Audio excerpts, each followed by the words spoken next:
Assalamualaikum warahmatullahi wabarakatuh. Halo semuanya, perkenalkan nama saya Citra Nur Samsiah dengan NIM 8600466075. Saya mahasiswa Universitas Terbuka.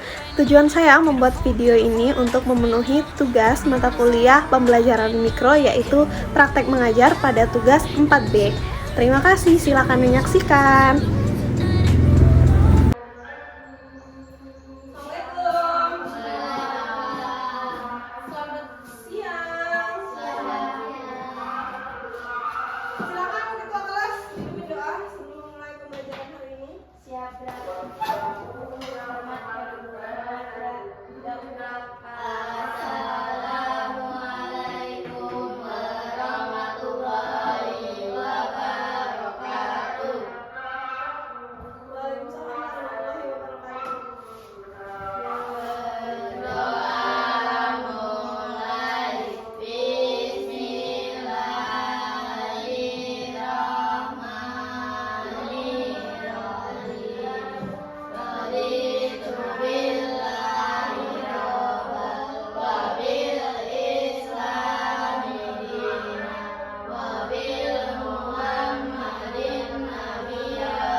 Ya, betul sekali.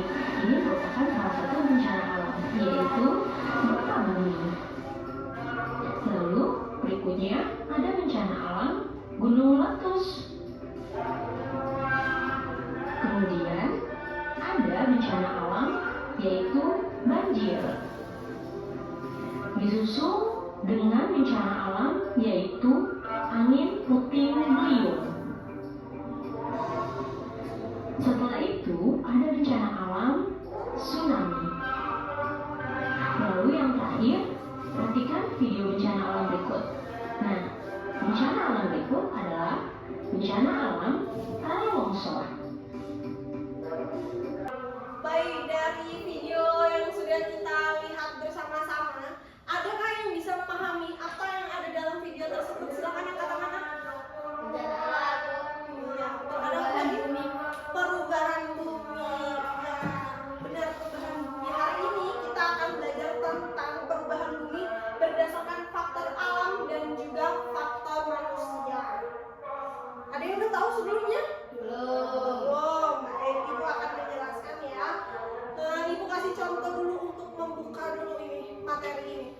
Ketika kalian kelas 1 dan sekarang sudah di kelas 5, udah kelas 5. Apakah lingkungan sekitar kita ini tetap sama seperti waktu kalian kelas 1? Berbeda. Ya, berbeda ya, Naya. Itulah yang disebut dengan lingkungan sama dengan bumi. Lingkungan kita ini sama dengan bumi, akan mengalami perubahan. Jadi perubahan itu bisa dengan cepat, bisa juga dengan perlahan. Seperti waktu kalian kelas 1, ada yang catnya warna biru, sekarang diganti warna hijau. Itu faktor dari manusia. Sedangkan ada juga yang pohonnya mati. Waktu itu ada pohon besar di depan, tapi sekarang mati. Itu juga namanya perubahan. Itu perubahan dikarenakan alam ya, faktor alam, karena manusia tidak ikut campur tangan. Oke, menjelaskan secara detail ya. Untuk faktor alam adalah perubahan yang terjadi dengan sendirinya tanpa campur tangan manusia, seperti pohon mati. Seperti contohnya adalah gempa bumi, seperti yang kita lihat tadi di video. Gempa bumi itu terjadi secara tersendiri tanpa manusia. Mau manusia ngapain juga, gempa bumi ini tuh tidak bisa dihindari. Cuma bisa diprediksi, tapi kemungkinan kecil untuk dihindari. Gempa bumi terjadi karena adanya pergesekan lempeng bumi yang menyebabkan tanah menjadi terguncang dan bangunan menjadi rusak. Ada yang sudah pernah merasakan gempa bumi? Belum ada? Kenapa belum? Masa ya? Ibu udah merasakan gempa bumi itu sekitar 3 kali. 3 kali. Yang waktu itu sempat viral di kampung ada gempa bumi. Selain itu, ada contoh lain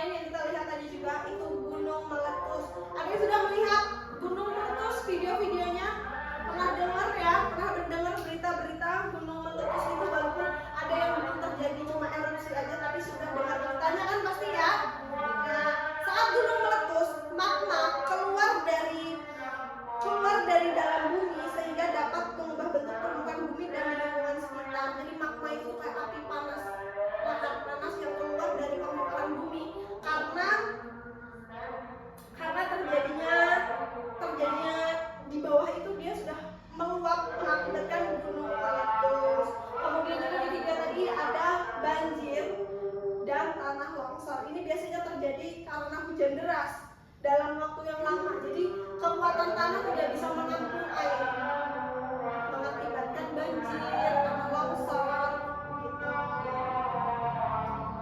Jadi anak-anak, perubahan bumi akibat faktor alami dan dapat memberikan dampak bagi manusia maupun lingkungan. Apa aja dampaknya? Dampaknya yaitu dapat merusak lingkungan, terus juga mengganggu kehidupan manusia.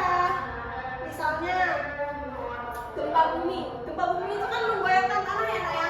Apapun yang ada di atasnya itu bakal jadi rusak, seperti rumah bisa jadi rubuh karena gempa bumi. Terus selanjutnya, Ibu akan menjelaskan perubahan bumi yang terjadi karena faktor manusia. Faktor manusia adalah perubahan yang terjadi akibat kegiatan yang dilakukan oleh manusia. Contohnya seperti penebangan hutan secara liar. Penebangan hutan secara liar pernah dengar beritanya yang waktu itu yang terjadi banjir karena hutan pada ditebangin.